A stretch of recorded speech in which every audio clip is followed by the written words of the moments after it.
Tonight, Video 5, Changes in Supply and Price Controls. Let's start with what you know. You know that the 4 determinants of demand will shift the curve to the right, as shown here, increasing prices and quantity. We also know that negative determinants can shift our demand curve to the left, lowering prices and lowering quantity. But we're left asking, isn't there something more? What about changes in supply? The answer is yes. There are determinants of supply that will change the amount of goods and services businesses are willing to supply and deliver to the market at every price. We're going to look at 2 in all of their gory detail. The first determinant is the number of sellers. To demonstrate this, we're going to look at the market for monsters. Let's say that originally, monsters are not very highly demanded, and so there are very few suppliers. In fact, most monsters are produced here in this very creepy factory. So is the supply of monsters up or down? Of course, with a limited amount of sellers, there will be very few monsters supplied, so supply will be down. However, let's say that demand changes as people realize that monsters are great for guarding their houses and providing security for their families. If many new producers join this profitable monster-producing market, what happens to supply? Of course, supply will go up because there are more producers producing monsters. Our second and final determinant is the cost of production. Let's say that on average, a monster costs $20 to produce. That includes all of the blood, sweat, tears, and materials required to build one. Let's say producers find new ways to build monsters using an assembly line. Using this new method, they're able to cut costs to $10 per monster. What's going to happen to the amount of monsters supplied to the market? Of course, with increased profits for every monster sold, the overall supply at every price will go up as businesses clamor to take advantage of this hot market, as indicated by this penguin holding a spear pointing up. And of course, vice versa.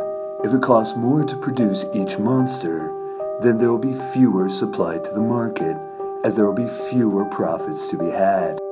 Let's take a look at this in graphical format. Here we can see our classic demand and supply curves intersecting at this equilibrium. If we dash over, we have a relatively high price. If we dash down, we have a relatively low quantity. Let's say one of these determinants changes, increasing the supply. We'll show a rightward shifting supply curve here, and at S1 and D, we have a new equilibrium. When we dash it over to the left, we can see that prices drop to P1. However, quantity increases to Q1. Let's take a look at decreasing supply in graphical format. As we can see, we have supply and demand curve originally intersecting here at this equilibrium. When we dash over, we get P, which is relatively low, and when we dash down, we get Q, which is relatively high. One of our 2 determinants causes supply to shift to the left. When this occurs, it pushes price up, as we can see by tracing our new equilibrium to the left. P goes from P to P1 as prices increase. As we dash down, we see that we go from Q to Q1, which shows a decrease in quantity. In other words, when supply decreases, prices will go up and quantity will go down.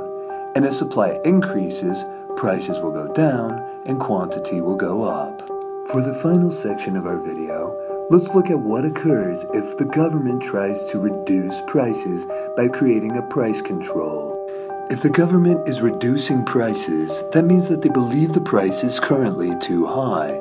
They will create something called a price ceiling. It's called this because prices cannot go above the set price. So what type of impact will this have on the market? To demonstrate this, let's look at the market for candy corn. Let's say the entire population is crying to the government for help because the prices of candy corn have gone too high. If the government decides to respond to their cries with actually helping them, they will create a price ceiling, lowering the cost of candy corn. Now let's say that the government decides that they're going to lower the price of candy corn to $2 per bag by passing a law. In other words, if businesses charge more than $2 per bag, they're in violation of law and will have to pay fines and go to prison. Let's say that Zorb is a savvy businessman for producing candy corn and has long made a great profit at selling candy corn for $5 a bag. With this new regulation, how will Zorb respond?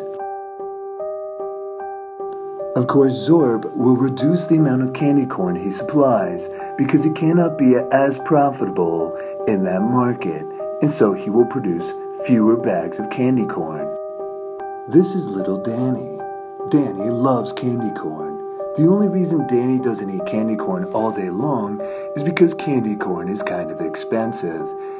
If his parents can only pay $2 instead of $5 for candy corn, what's going to happen to the demand for candy corn? Of course, the demand for candy corn is going to go up as greedy kids like Danny all across the nation demand more because the price is so cheap. What's going to happen to candy corn market if supply is down and the demand is up? Well, what's going to happen is there are going to be very few candy corns to meet the demand. In other words, our market is going to experience a shortage, and it becomes first come, first serve for the $2 bags of candy corn until they are gone. Introducing criminal mastermind Doug. Doug sees this opportunity and wonders what will happen if he's able to buy up all of the candy corn bags before anyone else can get their hands on them. Criminal Doug will buy all of these bags for $2 a piece, and because he is first come first serve, there will be no candy corn bags left for little Danny or any other child for that matter. Doug will then set up his own market where you can buy this candy corn, but because it is so rare, you will have to pay top dollar. Doug is selling his candy corn for $20 a bag, much to the chagrin of children everywhere. We call this a black market. In other words, when price ceilings are created, it has the potential to lower supply, increase demand, create a shortage, and eventually develop into a black market run by criminals. And pretty soon your entire town is run by mobsters. That is all for this video. If you want to take a moment to watch the video again to ensure that you understand the two determinants of supply, how supply changes price and quantity in graphical format, and the impact of price controls on markets and the development of black markets, please do so. You will need this information for tomorrow's pods. Have a good night.